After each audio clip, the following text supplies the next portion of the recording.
Hey guys, Dr. Kevin Kirsch here, Blue Door Physical Therapy. Want to talk to you about standing posture for a minute. So most people have this concept of standing posture a little mixed up. So, simple things we think about normally: stand up straight, pull those shoulders back, nice tall chest. But this is kind of throwing us off pretty significantly at the rib cage and pelvis. And this leads to a lot of compensations down the feet that we want to try to avoid. So what I want you guys to focus on within your standing posture as much as possible. If you kind of watch me from the side, we're attempting to kind of stack the ear over the shoulder, over the hip, over the knee, over the foot. But we want that to happen actively, okay? When we're standing, gravity's trying to beat us. Gravity's trying to pull us down to the ground. And we're gonna have to stabilize one way or the other. So what often happens here is we start to lock out joints into positions that will stop us from falling over, but that tends to put a lot of stress on those joints. And in addition, will lengthen and shorten specific muscles kind of out of their optimal position.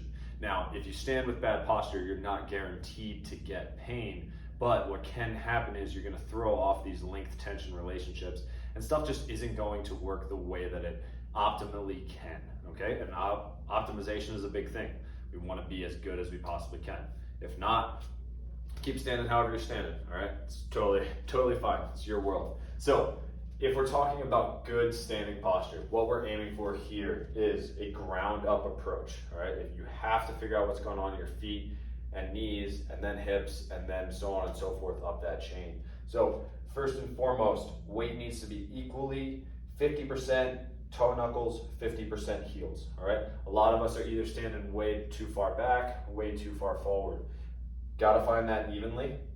And then you almost wanna start to drive the heels down into the floor a little. What that's gonna do, it's gonna help you to unlock your knees. So a lot of us are standing with that hyperextended locked out knee.